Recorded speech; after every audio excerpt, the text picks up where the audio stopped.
Namo tassa bhagavato arahato samma sambuddhassa. Namo tassa bhagavato arahato samma sambuddhassa. Namo tassa bhagavato arahato samma sambuddhassa.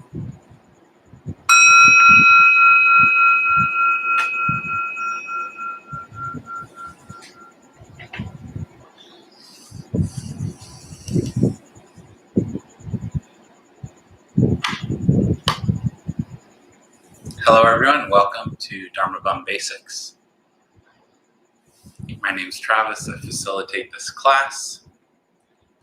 So tonight's topic will be covering the fourth in our four-part series on the Four Noble Truths. So we'll be discussing the fourth noble truth, the Eightfold Path.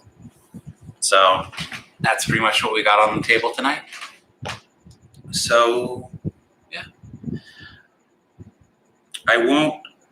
I'm not going to go too much into detail of each fold of the path because one, we only have maybe probably about a half an hour of talking time. And two, after this series is done, which is tonight, we'll move on to an at least 8-part series on the Eightfold Path, where we'll dive into one fold of the path each night over the next 2 months. So, yeah. We'll be just looking at more of a general overview and some important aspects of the path to know about. With that, we'll go ahead and jump right into the meditation. If this is your first time meditating, know that the mind's not going to stop thinking. It'd actually be really sad if the mind stopped thinking, because the meditation is a great place to be able to watch these components of the mind arise and pass away. To know that even though these things are occurring, that they're not necessarily something we have to identify with or get invested in. They arise all on their own, they're going to pass away all on their own. And typically, what usually happens when we get involved with them is we make a mess of them. So the meditation gives us an opportunity to focus on the breath, focus on present moment awareness and sensation, and to not have to react to every single thing that arises. Instead of reacting to everything, we can choose whether we want to respond or not. So we go from being reactive to responsible. So with that, we'll get started. If you're sitting on a chair, helpful to have feet flat on the ground. If it's a comfortable chair, I'd suggest not fully utilizing the backrest. I like to bring the shoulders up and back and then relax down to really comfortable posture. You can imagine a string pulling the head up, straightening the neck out, tucking the chin in slightly. I like to have the tongue pressed up against the roof of the mouth, gently against the back of the teeth. It prevents the buildup of saliva, which can become a distraction. With that, we'll get started.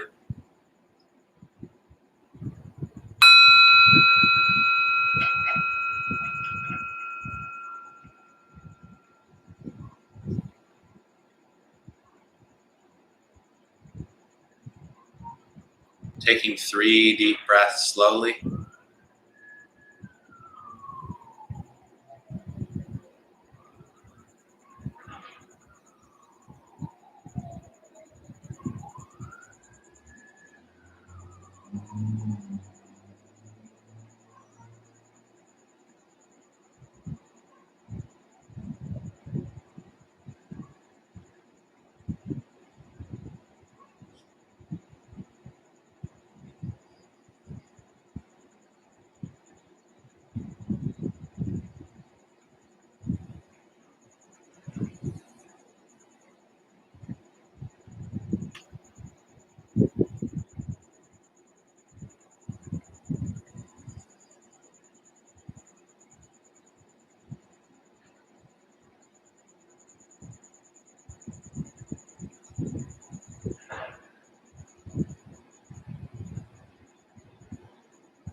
Noticing if deep breathing feels good for the body.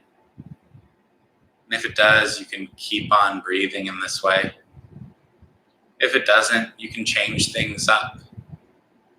Maybe even deeper still or more shallow, heavier or lighter.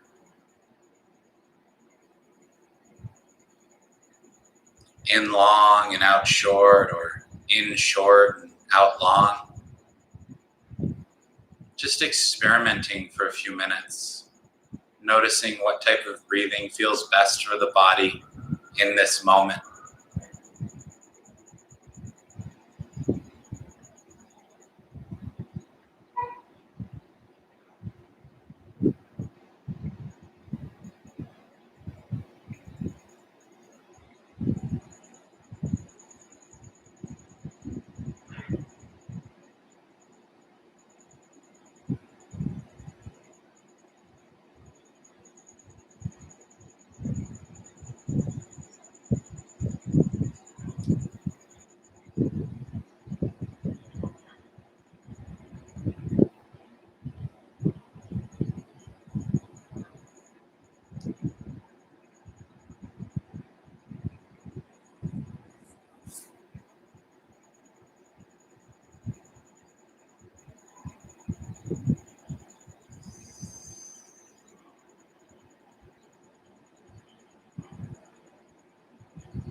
It's useful to experiment with the breath because we can get some firsthand experience with one of the ways in which we fabricate our experience of the present moment. Noticing how changing the way we're breathing changes physical sensation, can change mind state as well. This experimentation is valuable, but if it seems too involved for you right now, you can simply pose the question in the mind as to what type of breathing would feel the most energizing or calming or cooling, and then just watch how the breath responds.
You can begin to question what kind of perception you hold of breath and of your awareness.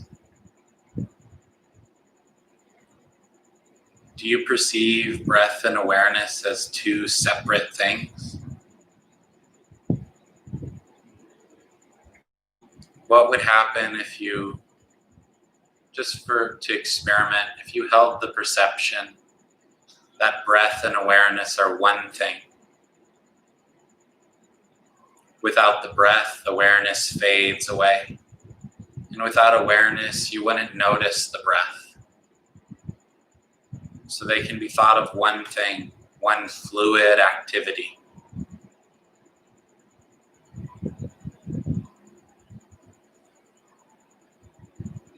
This breath awareness.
Now that you've really established this breath awareness,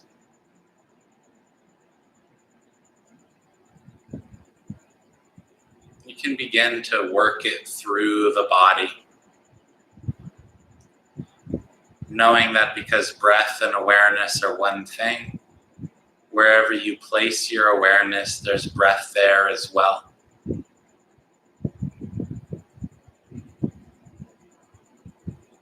So you can guide this breath awareness down into the stomach.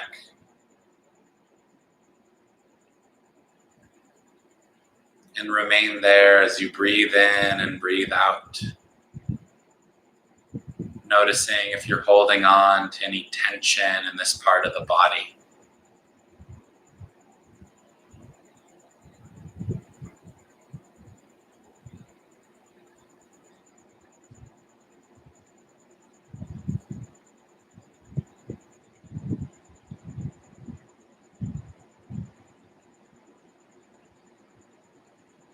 See if you can allow breath awareness to flow through the tension, dissolving it away all the way through the in-breath and keeping it relaxed all the way through the out-breath.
With the stomach and the abdomen relaxed, gently raising breath awareness up into the center of the chest and the area around the heart.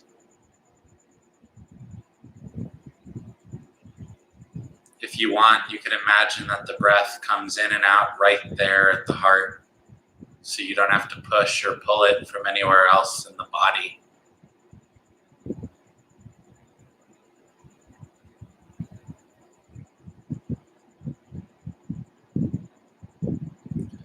Breathing in, drawing the breath in through the heart, soothing tension in the chest.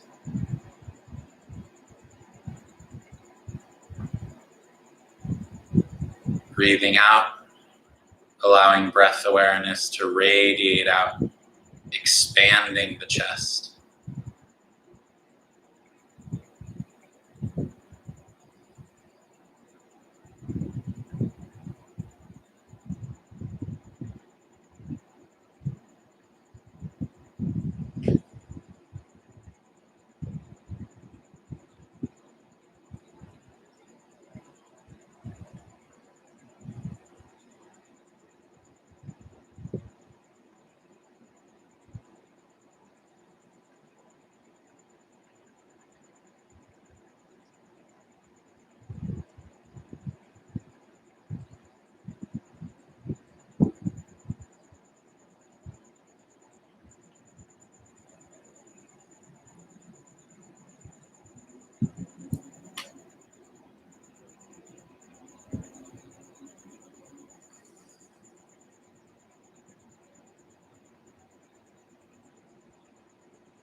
With the heart and chest spacious and relaxed, gently raising breath awareness up into the center of the head.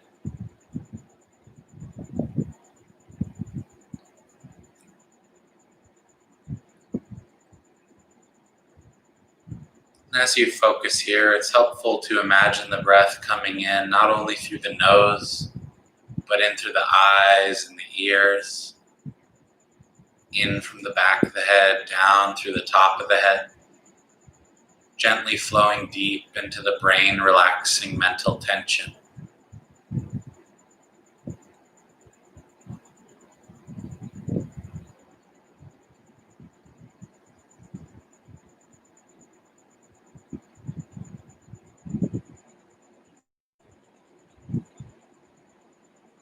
As you breathe out, you can allow the breath awareness to radiate out in all directions, dissolving tension in the scalp and the forehead, in the area around the eyes.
with the head spacious and relaxed, you can allow breath awareness to melt down and fill the entire body, down the neck and shoulders, all the way down the arms. As you breathe in, and radiating out from the arms as you breathe out, relaxing tension.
Down the spine as you breathe in, lengthening the spine,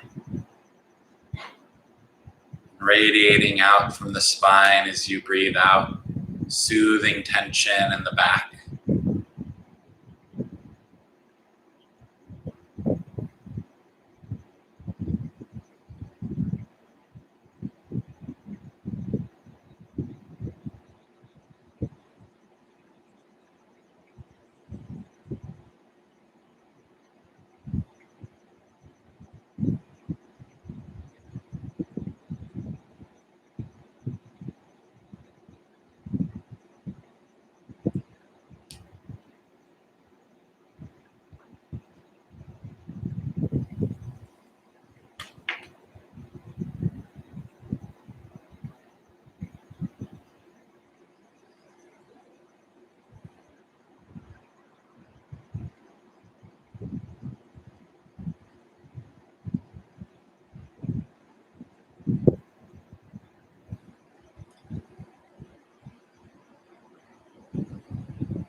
Breathing in, imagining the breath coming in through the tailbone, flowing down the legs, soothing tension in the hips and the knees.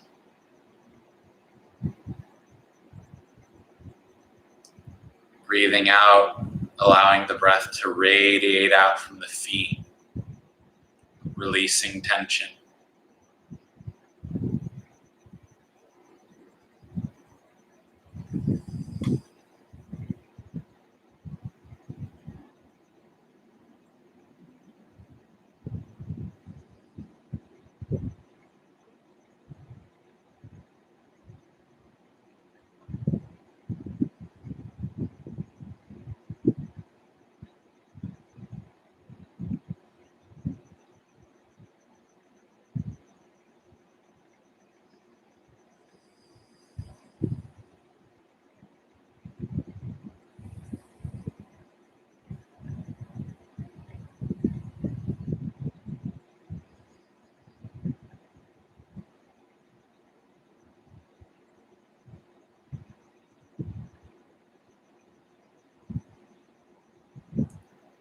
And lastly, just allowing our breath awareness to connect all these areas that we focused on together so everything can flow together.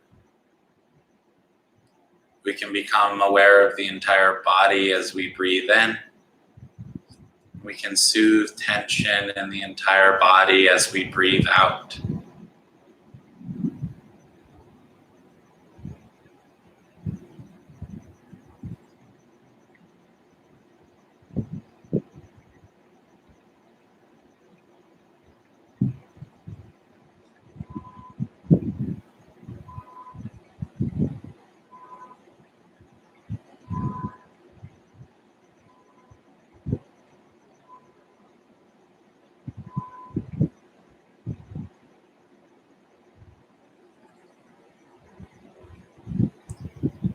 And as we maintain this full-bodied awareness, we can even set the intention that we'll breathe in a way that gives rise to a pleasant sensation throughout the body.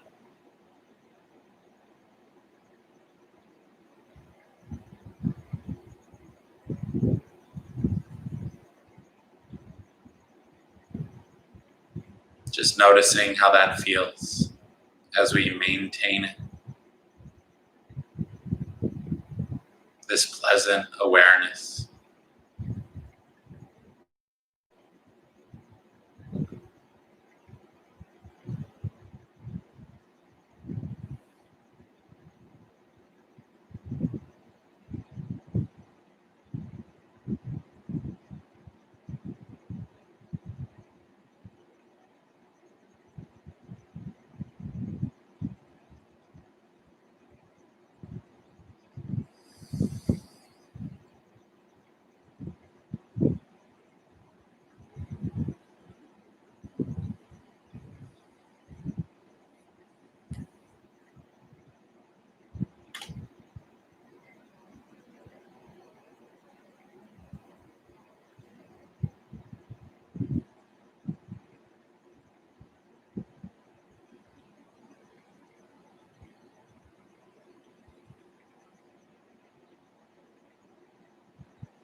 Once again, taking 3 deep breaths slowly.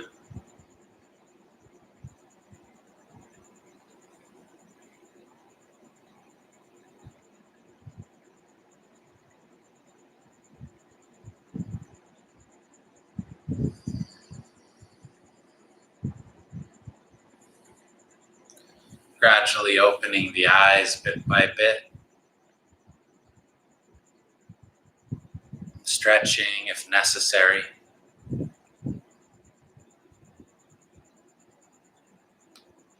Never in a rush to leave the meditation.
So if anyone would like to share how that experience of meditation was for them, feel free to share in the live chat.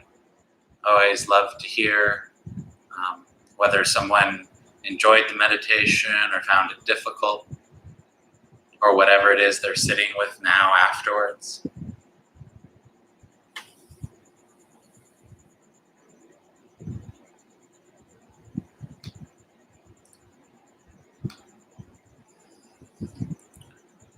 So as I've done for the past 3 classes, I've read an excerpt from the Setting in Motion the Wheel of Dharma Sutra. It's the first teaching that the Buddha ever gave, and it's where he kind of lays out these 4 noble truths. So I'll read the part of the excerpt pertaining to the 4th noble truth.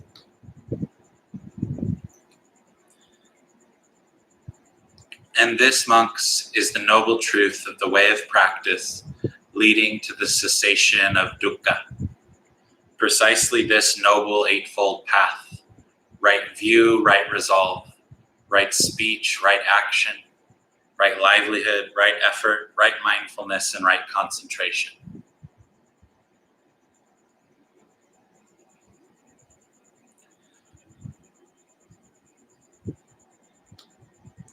So the way the 4 noble truths is set up, it can seem a little counterintuitive, because last week we talked about the end of suffering.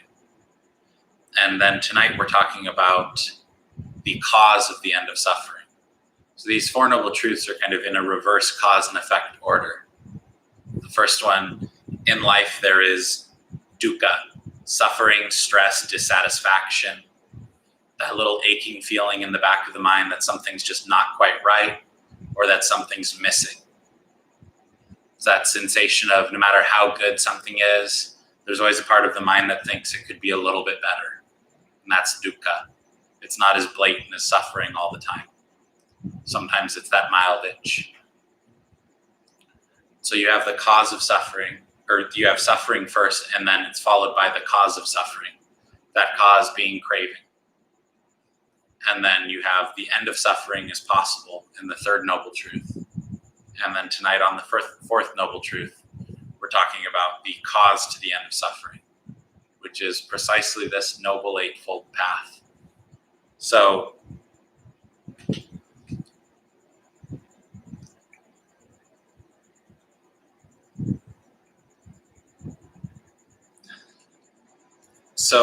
with this path, there's a few things I'd like to point out about it. The first thing is the usage of the word right. We hear right, and when we've been conditioned oftentimes to think that Buddhism is a practice without any kind of judgment at all, that's completely free from judgment. And then we hear right, and we feel like those don't really mesh. Sometimes it's called right, sometimes it's correct view. I think correct is even more of a not meshing, right? So the thing I'll say about that is that these factors of the Eightfold Path are right in the context of the Four Noble Truths. Like if you want to actualize what the Four Noble Truths talks about, this is the right approach to do so. Just like if you need to put in a nail into a wall, a hammer is the right tool for the job. And a screwdriver is the wrong tool for the job, unless you're really creative. So they're right in the context of putting an end to suffering. Another way of thinking about them is in replacing right with skillful. Skillful view, resolve, speech, action, livelihood, effort, mindfulness, and concentration. Skillful in the sense that they help to lead to an end of suffering. So that's the first thing. The other thing is that even though this Eightfold Path is laid out kind of in this sequential order, it's not a step-by-step process. It's not kind of like with the 12 steps, you have one step and you work through it and then you move on to the next step. With the Eightfold Path, every single every single factor of the Eightfold Path applies to and strengthens other factors. And that's why the image that's typically used for the Eightfold Path is a wheel. It's a wheel where each spoke, an 8-spoked wheel, where each spoke represents one fold of the path. And all of those spokes go towards the center. You wouldn't be able to say which spoke is the first spoke. They're all going towards the center at the same time. So they all support the opposite of dukkha, which is sukha. And I mentioned in the first video how dukkha basically in Pali translated literally into English means a bad wheel bearing. And sukha means a good wheel bearing. Dukkha being dissatisfaction, stress, and sukha being bliss, freedom, happiness. So those 8 spokes of the Eightfold Path help to sustain and support that sukha, that good wheel bearing. So, of course, there is some sequence to them, some step-by-step to them in the beginning when you're going through the path and learning about these aspects. But ultimately, you get to a point where you've got the very basic gist of them, and then you work on bringing them together. You work on cultivating all of them at the same time. So what you have in terms of sequence is you have 3 divisions of the Eightfold Path. So you have virtue, meditation, and discernment, or virtue, concentration, and wisdom. I'm not the biggest fan of the translation of panya or prajna as wisdom, because wisdom seems very niche, or to be a very high level of understanding. But panya or prajna is a bit broader than that. Because when I hear wisdom, I think of like ultimate wisdom, completely clear understanding and comprehension of all things. I don't think of not placing my hand on a hot stove as wisdom, but I can think of that as discernment. So I prefer the translation of discernment, being able to discern when something is useful and when something isn't, when something's skillful or when something's unskillful. And discernment is something that we all have. Maybe we have just a little bit of discernment or a lot of discernment, but everyone has some degree of discernment, and therefore that discernment can be trained and cultivated. The path isn't necessarily asking anyone to develop qualities that they don't already have. The path leads to developing qualities that are already present in the mind, but maybe are just too weak to give rise to a true sense of ease. So these 3 divisions of virtue, meditation, and discernment is kind of how the path is sectioned up. So in terms of sequence, it's actually something like entry-level discernment, virtue, concentration, higher levels of discernment. So you have right view and right resolve. The first 2 factors of the path are the discernment factors. Right view being a working understanding of the 4 Noble Truths, understanding how to apply them to our lives and how to apply them to experience the present moment, which we'll talk about next week. Right resolve or right intention means being resolved on skillful qualities of mind, particularly renunciation, goodwill, and harmlessness. So these 2 discernment factors, these wisdom factors or discernment factors, prime you. They prime the mind of this right view of, oh, there is suffering in this world. Oh, it could be possible through my own efforts to lessen this suffering, to lessen my experience of this suffering. And then the resolve is that wisdom of skillful versus unskillful and kind of defining those things. Seeing things like renunciation, which means letting go, in the most basic sense, letting go of things that no longer serve us. Goodwill, wishing others to be happy, and harmlessness, not causing harm.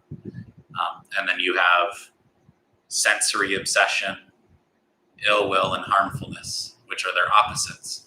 So right resolve defines skillful qualities of mind as being related to those 3, and unskillful qualities of mind having components of those 3.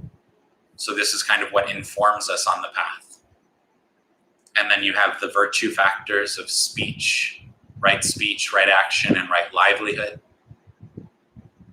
Right speech involves being honest, not being manipulative or divisive in our speech, not being harsh in our speech for the most part, things like that. In other words, speaking skillfully. Right action involves reducing the harm that we cause in our immediate surroundings through our own actions. Right livelihood revolves around not causing harm, even if it's for the sake of us making a living. Because for a lot of people, we can be okay with, okay, yeah, I don't want to do anything for no reason that harms other people. Right action, okay, I got it. But then when it comes to our livelihood, we can have these blind spots of we get into survival mode, and then maybe we're not behaving as kind-heartedly or as skillfully as we could to earn a living. So that's kind of right livelihood. Right livelihood also has impacts on it's furthering this harmlessness of both the way that we're earning an income and the way that we take care of ourselves, as in the products we consume and all that kind of stuff, also factors into right livelihood. So you've got those virtue factors of speech, action, and livelihood, which are kind of the housekeeping of the path. They're starting to behave, taking this right view and this right resolve and really applying it into our speech, our actions, and our interactions. And from living virtuously, it's easier to get the mind concentrated, which leads us into the next partition of the path, which is meditation, which involves right effort, right mindfulness, and right concentration. So we've had that bit of discernment to see what needs to be done. We've applied that discernment in our actions, giving rise to virtue and being able to work through kind of regret and remorse and things like that, because we've started behaving more skillfully. And then that primes the table for us to really get the mind settled down in the moment to a point where we can be aware of the subtle processes of the mind and the ways in which we are creating our own experience of suffering, and the ways in which we can move from creating an experience of suffering to creating an experience of freedom. Right effort involves really buckling down with right resolve. It's directly informed by right resolve. And it's the effort to give rise to any skillful qualities that are not present in the mind at that moment, to maintain the skillful qualities that are present and to strengthen them, to guard against any unskillful qualities that are not arisen in the mind. For example, guarding against anger. When we know anger is going to come up, we prime ourselves to not be triggered by it. And then the effort to abandon any unskillful qualities that have already taken root in the mind.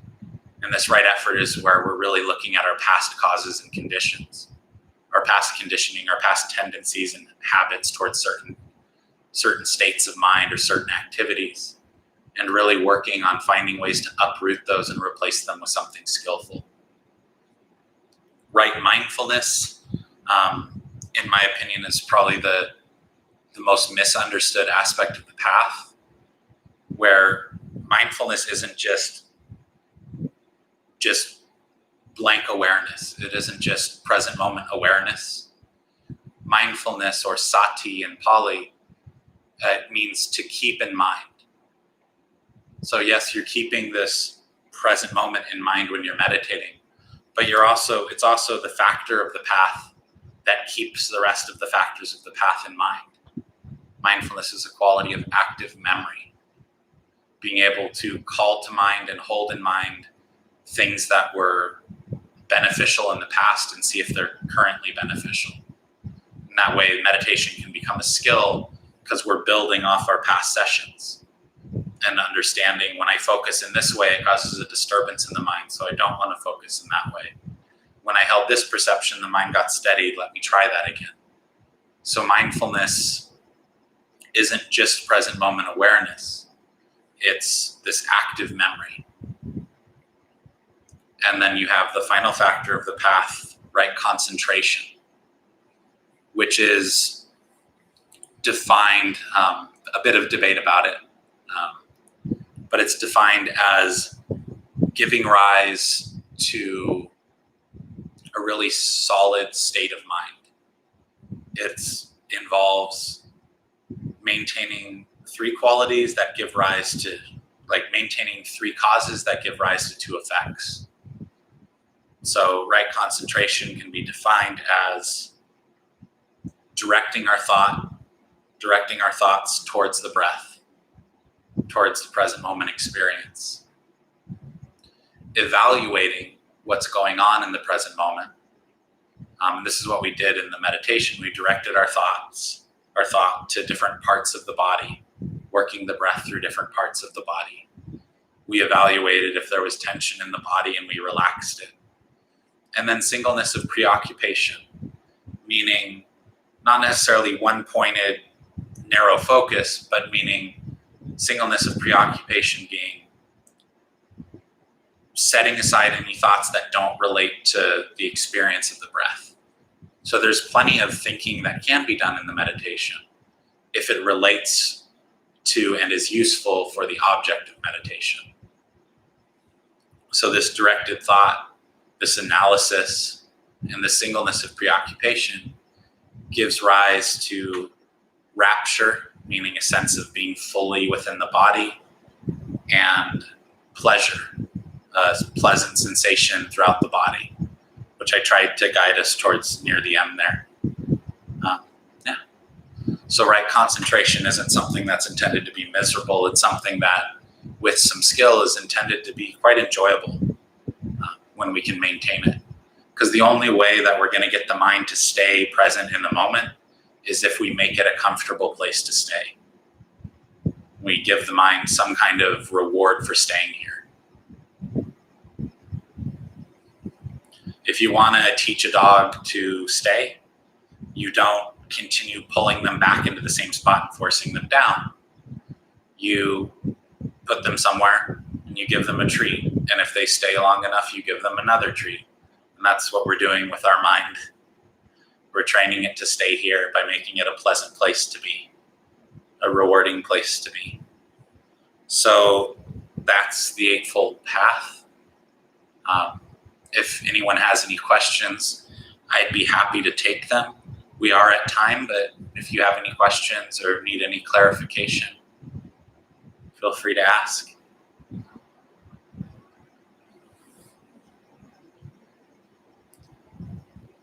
And I know that this can feel like a lot, but don't worry, this is kind of an overview of what the next 2 months will be about. And we'll just focus in on one aspect each week.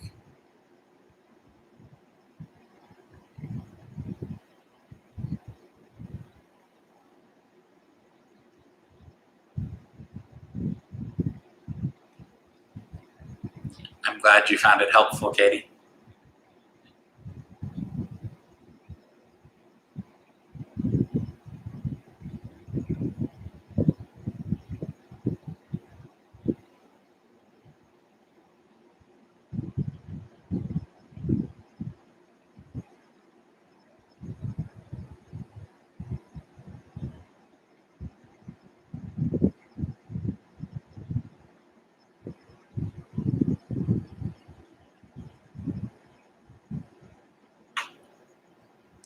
So Katie asked, I know you have practiced forgiveness meditation during these sessions.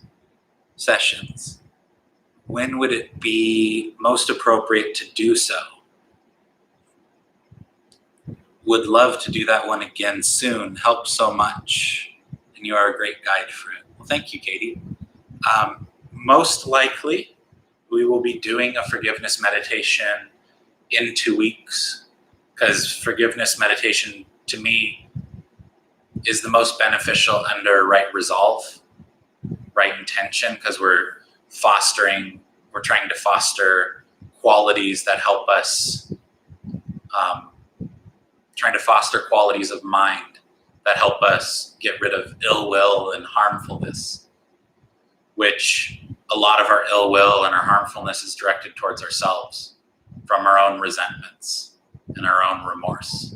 So the forgiveness meditation can directly work with healing that. I've shared before, it's probably one of my favorite, if not my favorite, meditation to do. The most transformative and powerful one that I've been taught. And while it's not the most pleasant meditation at first, with practice, it can become a very enjoyable practice. So that's probably when we'll do it. That's definitely when we'll do it. So yeah. So I don't see any other questions. So we'll close on that. If comfortable, please join palms for a dedication of merit.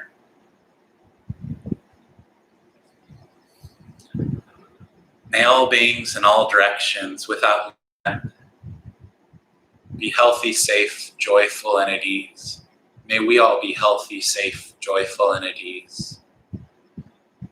Metta karuna mudita peka sangha taya cetasa chaturisam bharatva viharati samabudaro bhavena sabadamaro bhavena sabasangharo bhavena sote huntu nirantaram.